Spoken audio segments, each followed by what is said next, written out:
Faltaban apenas unos segundos para que quemara la Eucaristía cuando una luz cegadora me detuvo y una voz pronunció mi nombre. ¿Qué sucede cuando el Dios que intentas destruir demuestra ser más real que todo aquello en lo que has creído durante toda tu vida? Mi nombre es Ramón y tengo 29 años. El 14 de junio de 2019 entré a una iglesia llevando gasolina dentro de una bolsa de compras. Vine a quemar lo que los cristianos llaman sagrado. Vine a hacerlos temer. Creía que Alá estaría complacido con lo que estaba a punto de hacer. No tenía la menor idea de que Jesucristo me estaba esperando dentro de ese edificio y que toda mi vida estaba a punto de destrozarse y reconstruirse de maneras que jamás hubiera podido imaginar. Nací en Karachi, Pakistán, en una familia donde el Islam no era simplemente una religión sino el aire que respirábamos. Mi padre Jalil enseñaba en la madrasa 6 días a la semana. Se despertaba a las 4 de la mañana para orar. Nunca dejó pasar una sola oración en toda su vida. Mi madre Zainab se cubría de negro de la cabeza a los pies. Enseñaba el Corán a las niñas del barrio. Todos conocían a nuestra familia como la más devota de la comunidad. Desde que aprendí a caminar aprendí a rezar. A los 5 años memorizaba versículos del Corán en árabe. No entendía las palabras, pero mi padre decía que Alá amaba los sonidos de su lengua sagrada más que cualquier otra cosa. A los 10 años había memorizado perfectamente 15 capítulos. Los otros niños jugaban en las calles mientras yo me sentaba en la alfombra de oración recitando palabras que no comprendía pero que creía que me salvarían del infierno. Mi padre me sacudía para despertarme cada mañana a las 4:30 para la oración del Fajr. Si me sentía cansado me recordaba que el paraíso no era para los perezosos. Decía que cada momento de dolor en esta vida era como dinero ahorrado para el cielo. Le creía completamente. Quería complacer a Alá más que cualquier cosa en el mundo. Quería que mi padre estuviera orgulloso de mí. Quería ser el hijo musulmán perfecto. No era simplemente obediente sino que tenía hambre de más religión. A los 14 años dirigía las oraciones en la mezquita cuando mi padre estaba ausente. A los 16 enseñaba clases del Corán a los niños más pequeños. Ayunaba durante el Ramadán sin quejarme. Ayunaba días extra a lo largo del año porque creía que el sufrimiento hacía que Alá me amara más. Pensaba que el dolor y la disciplina eran el camino hacia el cielo. Cuando tenía 17 años todo cambió. Terroristas atacaron una escuela pública militar en Peshawar. Mataron a 132 niños. La mayoría eran musulmanes. Eran estudiantes igual que yo. No podía entender cómo los musulmanes podían matar a otros musulmanes en nombre de Alá. La confusión me llenó de rabia y esa rabia necesitaba un lugar a donde ir. Mi padre explicó que los terroristas no eran musulmanes verdaderos. Dijo que habían sido corrompidos por ideas occidentales. Dijo que los cristianos se estaban extendiendo por Pakistán como una enfermedad. Dijo que los misioneros cristianos convertían a los musulmanes con mentiras y engaños. Dijo que el verdadero jihad era defender el Islam contra el cristianismo. Dijo que los cristianos querían destruirnos desde adentro. Comencé a asistir a grupos de estudio especiales sobre la defensa del Islam. Aprendimos a argumentar contra las creencias cristianas. Estudiamos las cruzadas cuando los cristianos mataban a los musulmanes. Estudiamos cómo los países occidentales invadían tierras musulmanas. Cada dato que aprendíamos nos hacía odiar más a los cristianos. Creíamos que el cristianismo era el enemigo de todo lo bueno y verdadero. Para el año 2016 me uní a un grupo llamado Defensores de la Fe. Éramos 8 jóvenes que creían que debían proteger el Islam en Pakistán. Empezamos con cosas pequeñas. Interrumpíamos reuniones de cristianos. Pintábamos advertencias en las iglesias con aerosol. Repartíamos volantes explicando por qué el cristianismo era falso. Creíamos que éramos héroes. Creíamos que Alá estaba complacido con nuestras acciones. Nuestro líder era un hombre llamado Terik. Tenía 35 años y había estudiado en Arabia Saudita. Nos enseñó que los cristianos en Pakistán no eran inocentes. Dijo que eran soldados en una guerra espiritual contra el Islam. Nos mostraba videos de cristianos presumiendo de convertir musulmanes. Nos mostraba predicadores diciendo que Mahoma era un falso profeta. Cada video hacía hervir más mi sangre. Tariq decía que los cristianos se burlaban de todo lo que considerábamos sagrado. Decía que afirmaban que Dios tenía un hijo, lo cual era la peor mentira posible. Decía que intentaban engañar a los musulmanes para que creyeran en su falsa religión. Nos preguntaba si íbamos a quedarnos callados mientras nuestros hermanos y hermanas eran arrebatados del Islam. Nos preguntaba si éramos hombres o cobardes. Yo no quería ser un cobarde.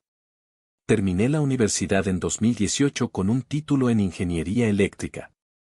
Conseguí un buen trabajo. Ganaba bien.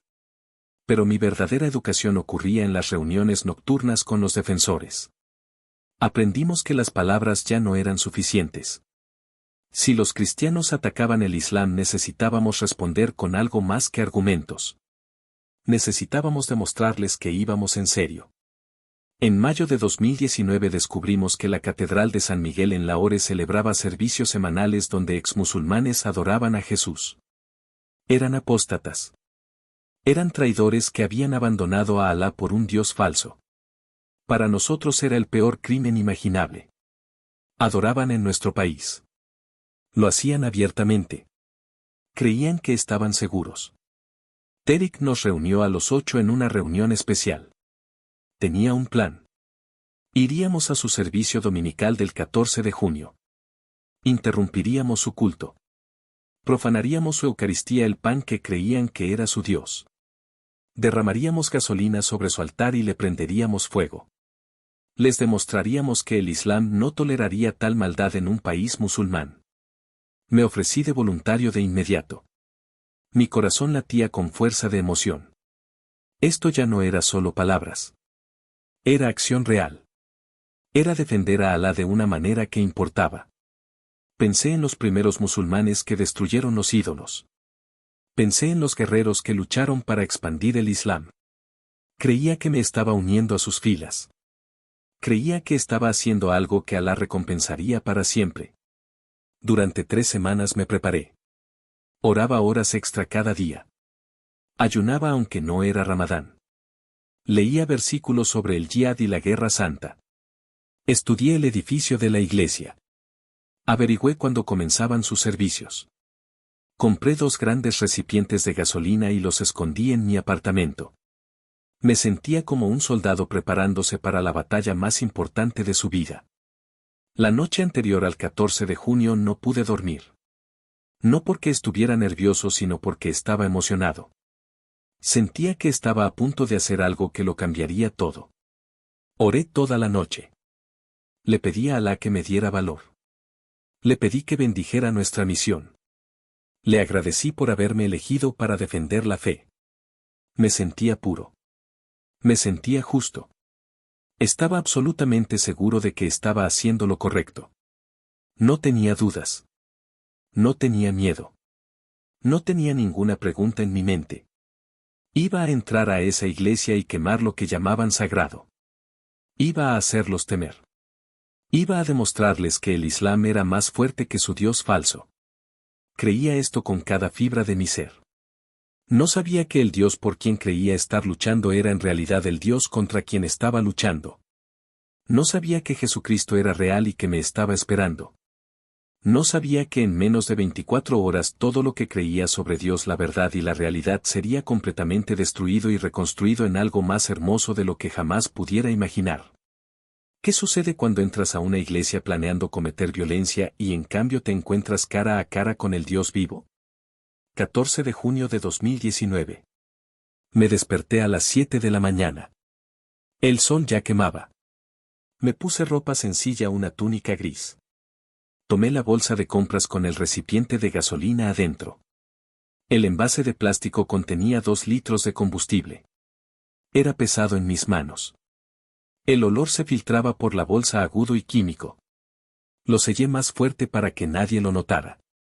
Nos reunimos en el apartamento de Tariq a las 8. Estábamos los 8. Todos parecían serios. Todos estaban listos. Tariq nos dirigió en oración. Le pidió a Alá que nos protegiera. Le pidió a Alá que aceptara nuestras acciones como yihad. Recitó versículos sobre combatir a los incrédulos. Todos dijimos amén juntos. Sentí mi corazón latir rápido de emoción. Yo llevaba un recipiente de gasolina. Mi amigo Amsa llevaba el segundo recipiente. Los otros 6 hombres llevaban cerillas y trapos de tela en los bolsillos. Lo dividimos todo para que ninguna persona tuviera todas las pruebas. Si la policía detenía a uno de nosotros, los demás podían continuar. Creíamos que éramos inteligentes. Creíamos que lo habíamos planeado todo perfectamente. El viaje a Lahore tomó 40 minutos. Me senté en el asiento trasero observando cómo la ciudad pasaba por la ventana. Vi mezquitas con torres altas. Vi hombres caminando hacia las oraciones del viernes aunque era domingo. Vi mujeres con hijab comprando en los mercados. Este era un país musulmán.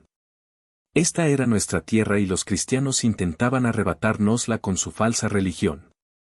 Ese pensamiento me llenó de rabia nuevamente. Llegamos a la Catedral de San Miguel a las 9:45. El edificio era viejo y grande. Tenía torres altas apuntando al cielo. Tenía grandes puertas de madera en la entrada. Tenía ventanas de vidrio de colores con imágenes de Jesús. Mirar esas ventanas me revolvía el estómago.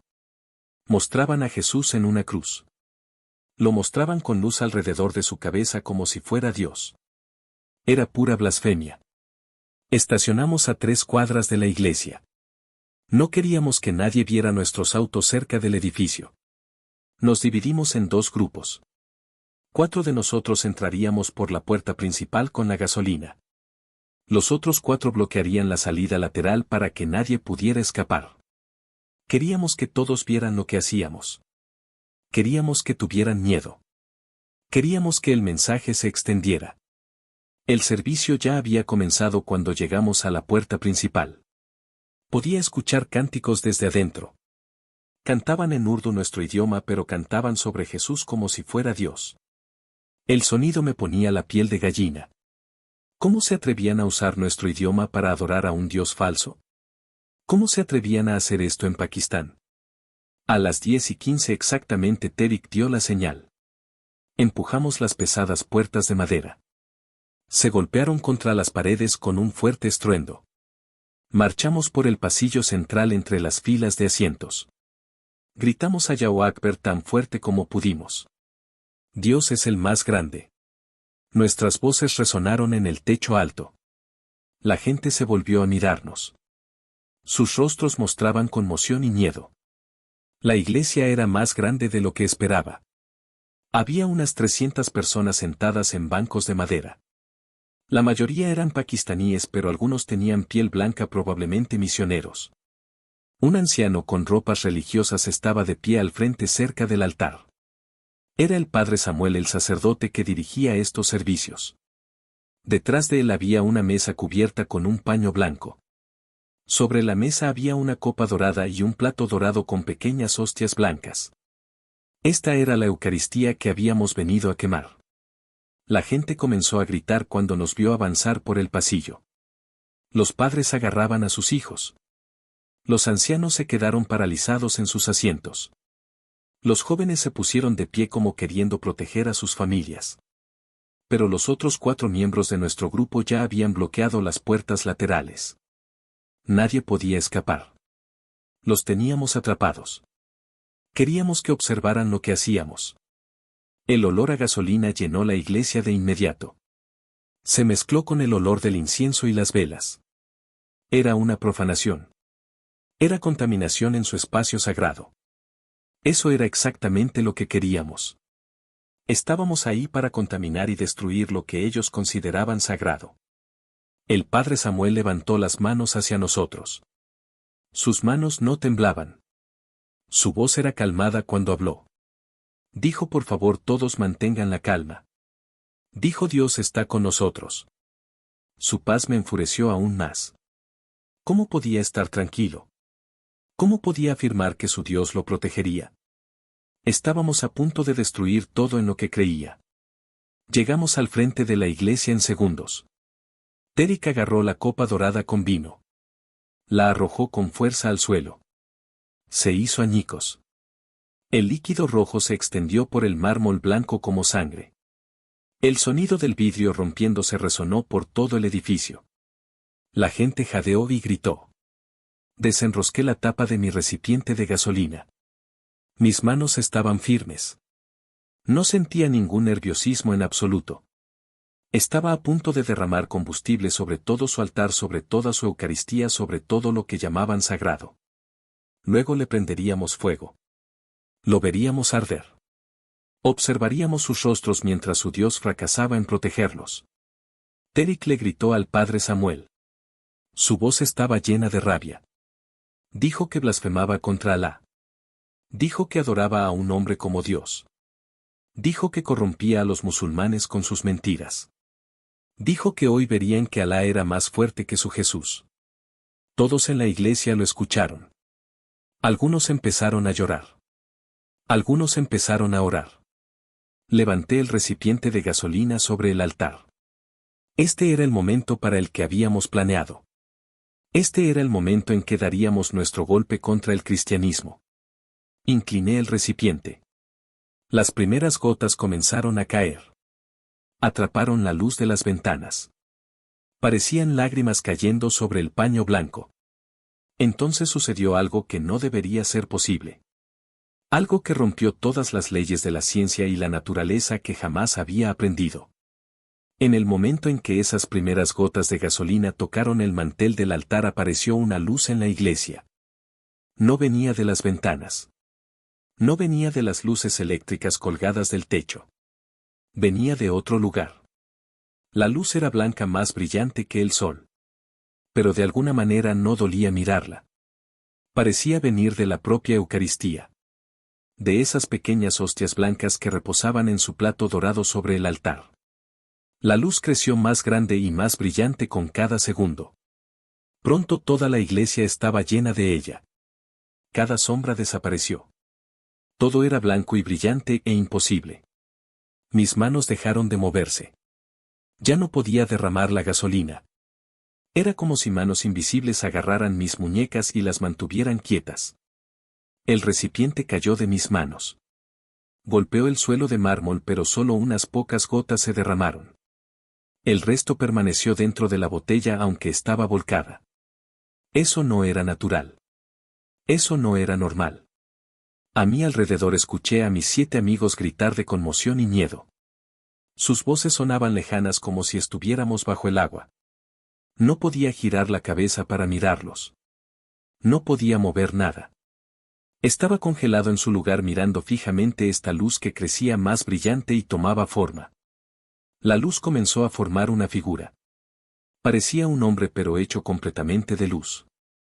Era alto y llevaba ropa blanca sencilla que brillaba como si estuviera en llamas. La luz venía de su interior.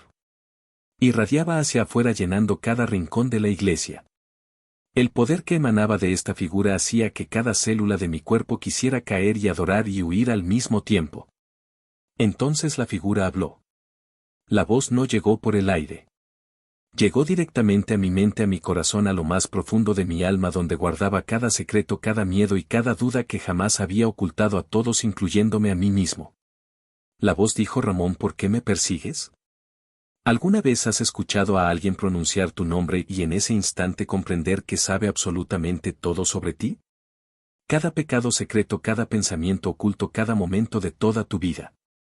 Caí de rodillas en el suelo de mármol. Mis piernas cedieron. No podía estar de pie ante la presencia de esta luz, este poder, este ser que conocía mi nombre y sabía todo sobre mí. Los 7 amigos que me rodeaban también estaban de rodillas. Algunos lloraban, algunos tenían el rostro presionado contra el suelo. Todos estábamos completamente quebrantados por lo que estábamos viendo. La gente en la iglesia había dejado de gritar. Todo el edificio estaba en silencio. Todos observaban esta figura hecha de luz de pie frente al altar donde yo había intentado derramar gasolina segundos antes. La figura estaba entre nosotros y la Eucaristía como si la protegiera. Como si protegiera precisamente lo que yo había venido a destruir. La luz se acercó hacia donde yo estaba arrodillado. No podía mirarla directamente. Era demasiado brillante, demasiado pura, demasiado santa. Sentí su presencia como el calor de un horno.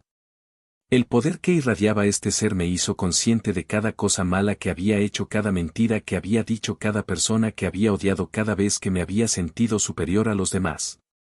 Todo quedó expuesto en esa luz. La voz habló nuevamente. Esta vez todos en la iglesia pudieron escucharla. La voz dijo: soy Jesucristo a quien buscas destruir. Soy el camino, la verdad y la vida. Morí por ti, Ramón. Incluso por ti. Esas palabras me golpearon como un impacto físico. Jesucristo. El nombre que habíamos burlado. El nombre que habíamos llamado falso. El nombre que habíamos dicho que era solo un profeta. Solo un hombre sin nada especial. Pero esto no era un hombre de pie frente a mí. Esto era Dios mismo. Esto era un poder más allá de todo lo que jamás había imaginado.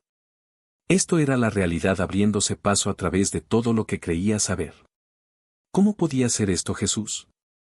¿Cómo podía Jesús ser Dios cuando mi padre me enseñó que esa era la peor mentira posible? ¿Cómo podía la Eucaristía que intenté quemar estar irradiando poder divino?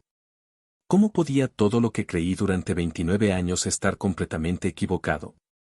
Las preguntas giraban en mi mente haciéndome sentir mareado y enfermo. Quería huir de esa presencia. Me estaba mostrando cosas que no quería ver. Me estaba mostrando mi propio corazón lleno de odio, orgullo y violencia. Me estaba mostrando que había venido aquí planeando lastimar a personas, asustarlas, tal vez incluso matarlas si intentaban detenernos. Había pensado que era justo. Había pensado que Alá estaría complacido. Pero esta luz me estaba mostrando que estaba equivocado en todo. La luz permaneció allí durante lo que pareció horas, pero probablemente fueron solo minutos. Durante ese tiempo sentí que toda mi vida era examinada. Cada decisión que había tomado, cada creencia que había sostenido, cada oración que había rezado, todo era pesado y medido contra esa pureza santa de pie frente a mí. Y todo fue encontrado deficiente. Vi a mi padre enseñándome a odiar a los cristianos. Vi la oscuridad en su enseñanza, me vi a mí mismo planeando ese ataque. Vi el asesinato en mi corazón. Vi mi devoción religiosa, todas mis oraciones, mis ayunos y mi memorización del Corán. Vi que todo estaba construido sobre el orgullo y el miedo, no sobre el amor ni la verdad. Vi que había estado sirviendo al Dios equivocado toda mi vida.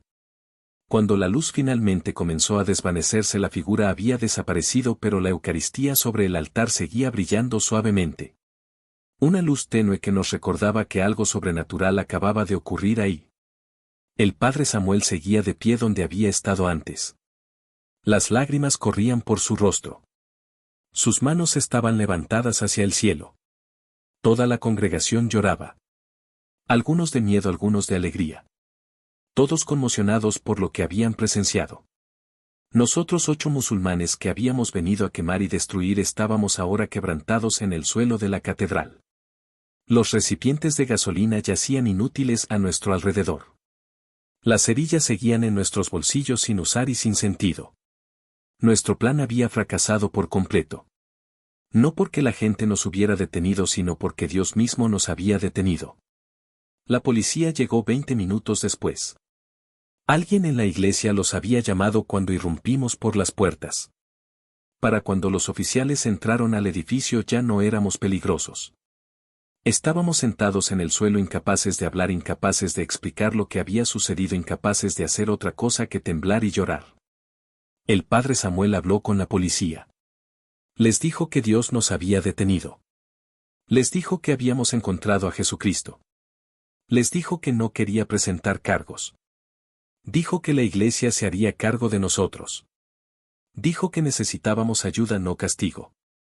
Los oficiales lucían confundidos. Veían los recipientes de gasolina. Veían la evidencia de nuestro ataque planeado. Bajo la ley pakistaní podíamos ir a prisión por 20 años o más. Incluso podíamos ser condenados a muerte por terrorismo. Pero el padre Samuel siguió insistiendo. Hablaba con una autoridad que parecía venir de más allá de él mismo. Dijo que la misericordia era lo que Dios quería para nosotros, no el castigo. La policía aceptó liberarnos bajo la custodia de la iglesia. Tomaron nuestros nombres y direcciones. Confiscaron la gasolina y las cerillas. Nos advirtieron que cualquier problema adicional significaría arresto inmediato. Luego se fueron. Salimos de esa catedral como hombres diferentes a los que habíamos sido al entrar. Derek se fue de inmediato. Se negó a hablar de lo que había ocurrido. Dijo que todos habíamos tenido una alucinación colectiva por los vapores de gasolina. Dijo que nunca volviéramos a hablar de esto. Desapareció ese mismo día. Supe después que se mudó a otra ciudad intentando escapar del recuerdo de lo que había visto. Pero yo no podía escapar.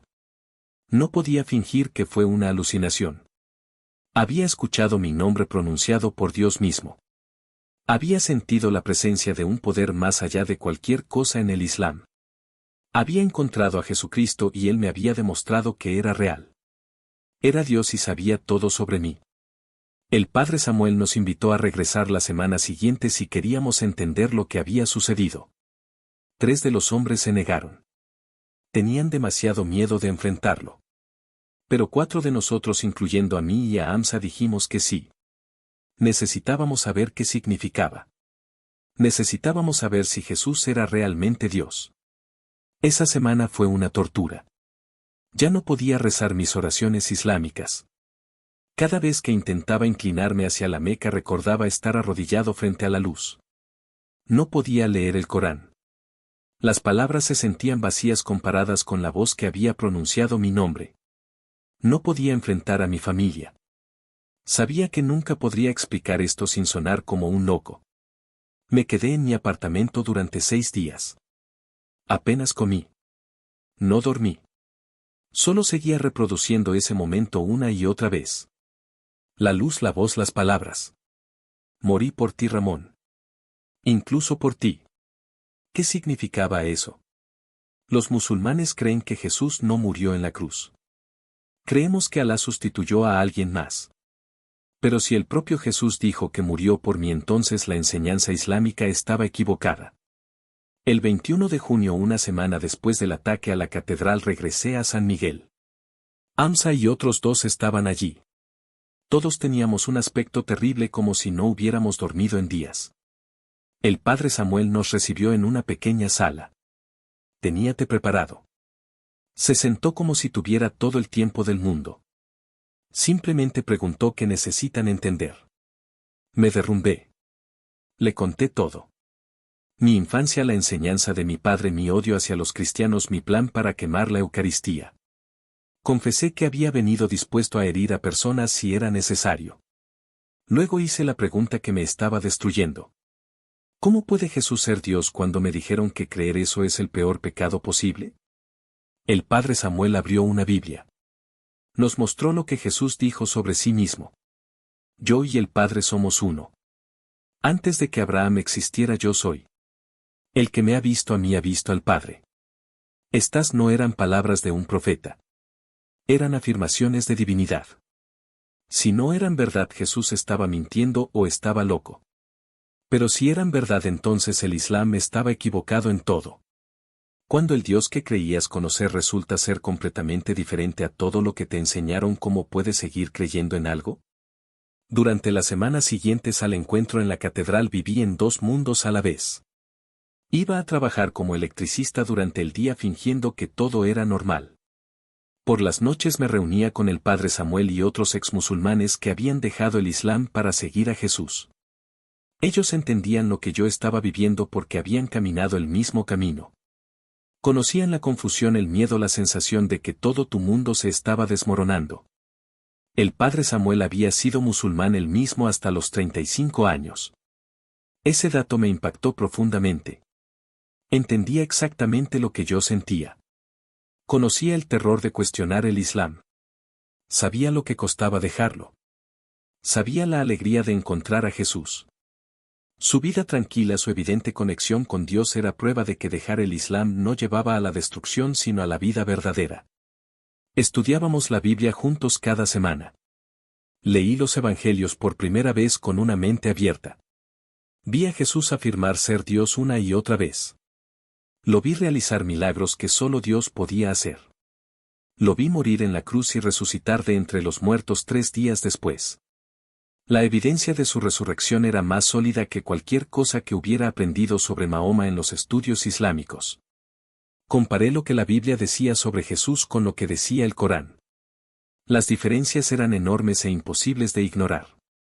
O Jesús era Dios que murió por los pecados y resucitó, o era simplemente un profeta que no murió. Ambas cosas no podían ser verdad al mismo tiempo. Tenía que elegir cuál testimonio era más confiable. Después de encontrar a Jesús personalmente en la catedral, la elección se estaba volviendo clara. La guerra interna era intensa. Mi formación islámica gritaba que creer que Jesús es Dios era circa el pecado imperdonable de asociar compañeros con Alá. Pero mi experiencia me decía que Jesucristo se había revelado como Dios a través de un poder sobrenatural que probaba que sus afirmaciones eran verdaderas. Mi mente decía Islam. Mi corazón decía Jesús. Algo tenía que ceder. Llamé a mi prometida Amina durante ese tiempo. Habíamos estado planeando casarnos en 6 meses. Era hija de un imán, una mujer musulmana devota que compartía mis antiguas creencias. Escuchar su voz me partía el corazón porque sabía que nunca podría explicarle lo que me estaba ocurriendo. Ella hablaba de planes de boda mientras yo intentaba no llorar. ¿Cómo podía decirle que me estaba enamorando de Jesucristo? El 19 de julio de 2019, exactamente 5 semanas después del ataque a la catedral, tomé mi decisión. Me arrodillé ante el altar de la Catedral de San Miguel en el mismo lugar donde había intentado derramar gasolina. Le pedí a Jesús que me perdonara por haberlo odiado, por intentar destruir su iglesia, por planear violencia contra su pueblo. Entregué mi vida completamente a Él. Lo acepté como Dios, como Salvador, como Señor de todo. La paz que me inundó fue instantánea y abrumadora. Cada carga se levantó. La culpa por haber planeado el ataque desapareció. El miedo al juicio se desvaneció. El agotamiento de intentar ganarme la aprobación de Dios a través de una práctica religiosa perfecta había desaparecido. Me sentí amado de una manera que nunca había experimentado en 29 años de Islam. No era un amor condicional basado en mi comportamiento. Era una aceptación completa a pesar de mis fracasos. Hamza tomó la misma decisión ese día. Los dos nos convertimos en seguidores de Jesucristo sabiendo que nos costaría todo lo que habíamos conocido. Los otros 2 hombres de nuestro grupo eventualmente regresaron al Islam. No podían enfrentar perder a sus familias y comunidades. Entendí su elección aunque sabía que se alejaban de la verdad. Ahora llegaba la parte más difícil. Tenía que decírselo a mi familia. No podía vivir como un cristiano secreto fingiendo ser musulmán. El 2 de agosto fui a la casa familiar en Karachi. Mi padre estaba allí. Mi madre y mis hermanos estaban en otras habitaciones. Le pedí hablar en privado. Le dije que había encontrado a Jesucristo personalmente. Le dije que había estudiado la evidencia.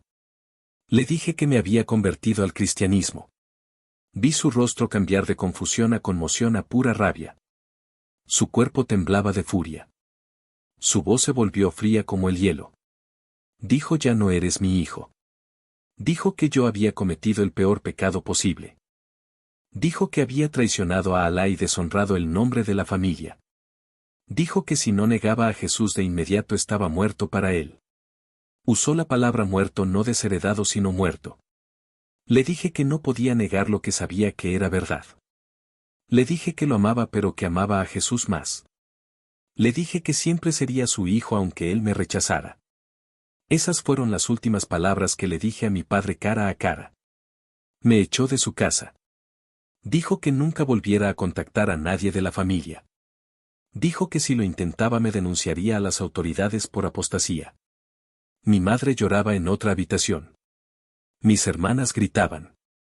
Mi hermano me miraba como si me hubiera convertido en un monstruo. Salí de esa casa sabiendo que acababa de perder a toda mi familia para siempre. El dolor era físico, como si alguien estuviera cortando partes de mi cuerpo. Estas eran las personas que me criaron, me amaron y se sacrificaron por mí. Ahora me consideraban peor que muerto. En cuestión de días todos en Karachi sabían de mi conversión. Recibí amenazas de muerte por mensajes de texto y llamadas telefónicas. La gente decía que los apóstatas merecen ser asesinados. Mi apartamento fue vandalizado. Alguien pintó la palabra traidor en mi puerta. Perdí mi trabajo cuando mi empleador se enteró. Dijo que no podía arriesgarse a emplear a alguien que había abandonado el Islam. Tuve que irme de Karachi de inmediato. Las amenazas eran reales y específicas. El padre Samuel me conectó con cristianos en Lahore que podían esconderme. Me mudé a un pequeño apartamento en un barrio cristiano. Viví bajo un nombre diferente. No podía contactar a nadie de mi vida anterior. La soledad era aplastante. Me despertaba queriendo llamar a mi madre y recordaba que me había llorado como muerto. Veía a padres con sus hijos y sentía dolor en el pecho. Escuchaba el llamado a la oración y sentía tristeza por haber perdido todo lo familiar. Me cuestionaba si seguir a Jesús valía tanto sufrimiento. Pero también experimentaba cosas que nunca había tenido como musulmán. Una paz que se mantenía constante incluso cuando las circunstancias eran terribles. Una alegría que venía de saber que Dios me amaba incondicionalmente. Libertad de la carga de intentar ganarme la salvación a través de un comportamiento perfecto. La certeza de que mi eternidad estaba segura por lo que Jesús hizo, no por lo que yo hice. La comunidad cristiana se convirtió en mi nueva familia. Entendían la persecución. Vivían con amenazas constantes pero mantenían la alegría de todas formas. Me dieron la bienvenida como a un hermano. Me dieron comida, dinero, ayuda para encontrar trabajo. Me proporcionaron una familia espiritual. Cuando mi familia biológica me rechazó, encontré trabajo como electricista para un empresario cristiano. El salario era menor que antes, pero era trabajo honesto. Mi empleador conocía mi historia y no tenía miedo de contratar a un apóstata. Muchos cristianos pakistaníes trabajan en empleos de menor estatus porque la discriminación les impedía avanzar. Ahora experimentaba las mismas barreras que una vez había ignorado. Asistía a la Catedral de San Miguel todos los domingos. Me sentaba en los bancos donde una vez había planeado la violencia. El contraste era abrumador. Tomaba la comunión comiendo el pan y bebiendo el vino que representaban el cuerpo y la sangre de Jesús dados por mí a pesar de mi odio. Lloraba ante la gracia que salvó a alguien como yo. En noviembre de 2019, 5 meses después de mi conversión, algo inesperado ocurrió. Mi hermano menor Andrés me encontró. Había escuchado sobre la conferencia cristiana donde estaba programado compartir mi testimonio. Vino en secreto sin decirle nada a nuestro padre. Dijo que necesitaba saber si lo que yo había experimentado era real. ¿Cuándo tu propia familia te declara muerto por seguir a Jesús, cómo los perdonas? ¿Y cómo sigues creyendo que la elección valió la pena? Pasé 3 horas con mi hermano Andrés en un rincón tranquilo de un recinto cristiano en Lahore. Parecía agotado y perturbado. Me dijo que la familia había estado sufriendo desde que me fui. Nuestro padre estaba más enojado que nunca. Nuestra madre lloraba frecuentemente. Toda la casa estaba llena de una tensión de la que nadie hablaba. Andrés dijo que no podía dejar de pensar en lo que yo había hecho. Dijo que si Jesús era realmente Dios, entonces toda nuestra familia estaba viviendo una mentira. Dijo que tenía que conocer la verdad aunque destruyera todo lo que creía. Reconocí ese hambre en sus ojos porque yo mismo la había sentido 5 meses antes. Le conté todo. El ataque a la catedral, la luz que apareció, la voz que llamó mi nombre, la figura hecha de poder puro de pie entre nosotros y el altar, las palabras morí por ti, Ramón, incluso por ti. Le dije cómo esas palabras destrozaron mi certeza sobre el Islam. Le hablé de estudiar la Biblia y encontrar evidencia que no podía negar. Andrés escuchó sin interrumpir. Podía ver su mente trabajando comparando lo que yo decía con lo que nos habían enseñado al crecer. Le mostré desde la Biblia por qué Jesús afirmaba ser Dios. Le mostré evidencia histórica de la resurrección. Respondí cada pregunta que tuvo con paciencia y honestidad. No lo presioné para que se convirtiera. Solo presenté la verdad y lo dejé luchar con ella. No estaba listo para decidir ese día. Pero tomó una Biblia que le di. Prometió leer el Evangelio de Juan con cuidado.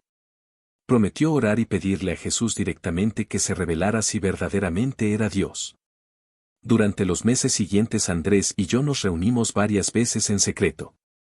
Continuamos nuestras conversaciones sobre Jesús, el Islam y la verdad. En noviembre de 2021, 2 años después de nuestro primer encuentro, me llamó. Su voz temblaba cuando dijo: ¿Creo que Jesús es el Señor? ¿Qué hago ahora? Llevar a mi propio hermano a Jesús fue uno de los momentos más alegres de mi vida. Significaba que no había perdido completamente a mi familia. Dios había redimido una relación. Ambos sabíamos que Andrés no podía decírselo a nuestro padre todavía. Necesitaría practicar su fe en secreto hasta que llegara el momento oportuno. Pero confiábamos en que Dios proveería la oportunidad eventualmente. Mientras tanto, mi ministerio crecía de maneras que nunca imaginé. A principios de 2022 completé la formación bíblica y fui ordenado como pastor en la Catedral de San Miguel. La ceremonia ocurrió en el altar exacto donde había encontrado a Jesús 3 años antes. Mientras los líderes de la iglesia oraban por mí, lloré ante la bondad de Dios que tomó a un terrorista y lo convirtió en pastor. También conocí a una maravillosa mujer cristiana llamada Sara. Era una cristiana pakistaní que había estado orando por un esposo piadoso. No tenía miedo de mi pasado ni de los peligros que enfrentaríamos juntos. Nos casamos en marzo de 2022. El padre Samuel realizó la ceremonia. Más de 200 cristianos asistieron de todo Pakistán y otros países. Mi padre biológico no vino, pero el padre Samuel me acompañó por el pasillo representando la nueva familia que Dios me dio. Sara y yo ahora tenemos una hija llamada Gracia. Verla orar antes de las comidas y cantar canciones de alabanza me llena de alegría. Ella sabe desde sus primeros días que Dios la ama no por lo que ella hace, sino por lo que Jesús hizo por ella. Nunca experimentará el miedo religioso y la confusión con la que yo crecí. En 2022 fundé un ministerio llamado De las Tinieblas a la Luz. Nos enfocamos específicamente en llegar a los musulmanes con el Evangelio y apoyar a los exmusulmanes que enfrentan persecución. Operamos en todo Pakistán y nos hemos expandido en línea para llegar a otros países musulmanes. Nuestra misión es compartir al mismo Jesús que me detuvo de cometer violencia y transformó mi odio en amor. En los últimos 5 años, más de 800 musulmanes han llegado a la fe en Jesús a través de nuestro ministerio. Cada conversión representa a alguien que encontró al mismo Cristo vivo que conocí en esa catedral. Cada persona contó el costo y decidió que Jesús valía la pena. Entreno a trabajadores cristianos en cómo compartir el Evangelio con los musulmanes de manera efectiva y cómo apoyar a los nuevos creyentes que enfrentan el rechazo familiar. Me he reconectado con otros del ataque original. Hamza ahora es plantador de iglesias en Islamabad. Otro hombre llamado Ali se convirtió en 2020 y trabaja junto a mí en el ministerio. Incluso Imran, que sigue siendo musulmán, se ha vuelto más moderado y respetuoso hacia los cristianos después de lo que presenció ese día. El momento más increíble llegó en junio de 2024, exactamente 5 años después del ataque. Fui invitado a predicar en la Catedral de San Miguel. Me paré ante el altar que había intentado quemar sosteniendo una Biblia, hablando sobre el poder transformador de encontrar a Jesús personalmente. La congregación incluía personas que habían estado allí el día que atacamos. Nos habían perdonado de inmediato, incluso antes de que nos arrepintiéramos, mostrando la misma gracia que Jesús extiende a todos. Después del servicio caminé hasta el lugar exacto detrás de la catedral donde habíamos planeado nuestra ruta de escape. Me quedé allí alabando a Jesús por haber detenido nuestros planes malvados con su amor perfecto. Pensé en todas las vidas que habrían sido destruidas si hubiéramos tenido éxito. No solo las vidas físicas que podríamos haber dañado, sino nuestras propias almas que se habrían oscurecido aún más con la violencia. Ahora paso gran parte de mi tiempo aconsejando a musulmanes que cuestionan el Islam o que han encontrado a Jesús. Hacen las mismas preguntas que yo me hacía. ¿Qué pasa con mi familia? ¿Qué pasa con el costo? ¿Cómo puedo estar seguro? ¿Puede Dios perdonar a alguien como yo? Comparto mi testimonio y enfatizo estas verdades. Si seguir a Jesús te costará todo. Si perderás relaciones que importan profundamente. Si enfrentarás persecución y dificultades. Pero Jesús vale la pena. Él es la verdad misma. Él es el amor personificado. Él ofrece vida eterna que el Islam nunca puede garantizar. Intenté destruir la Eucaristía, pero encontré al Cristo vivo que ella representa. Vine con gasolina y odio, pero me fui con el Espíritu Santo y el amor. Les digo que el mismo Jesús que me detuvo en mi violencia quiere salvarlos en su búsqueda. Nadie está demasiado perdido, demasiado pecador o demasiado comprometido con el Islam para ser salvado por Jesús si simplemente se humilla y le pide. El Jesús que se reveló en la Catedral de San Miguel hace 5 años es el mismo Jesús que habla a los corazones ahora mismo. Él me detuvo de cometer terrorismo religioso. No con violencia ni condenación, sino con amor, luz y verdad. Me perdonó por intentar quemar lo que él considera sagrado. Transformó mi odio en amor y mi ignorancia en entendimiento. Me dio una nueva familia, un nuevo propósito y una nueva vida más rica que cualquier cosa que tuve como musulmán. Fui un musulmán que irrumpió en una iglesia con la intención de quemar la Eucaristía. Hoy soy un pastor cristiano que celebra la comunión cada semana. Agradecido de que el Dios que intenté profanar me amara lo suficiente como para salvarme. Ese mismo poder transformador está disponible ahora mismo para cualquiera que lea estas palabras. No esperes encuentros sobrenaturales ni una crisis dramática. Jesús está tocando tu corazón a través de este mismo testimonio. Arriesgué todo para seguir a Jesús y nunca me he arrepentido ni por un momento. El costo fue alto, pero lo que gané fue infinitamente mayor. Perdí una familia, pero gané una familia eterna. Perdí una carrera, pero gané un llamado. Perdí la aprobación de los hombres, pero gané el amor de Dios. Jesús lo cambió todo para mí. Él está esperando cambiarlo todo para ti.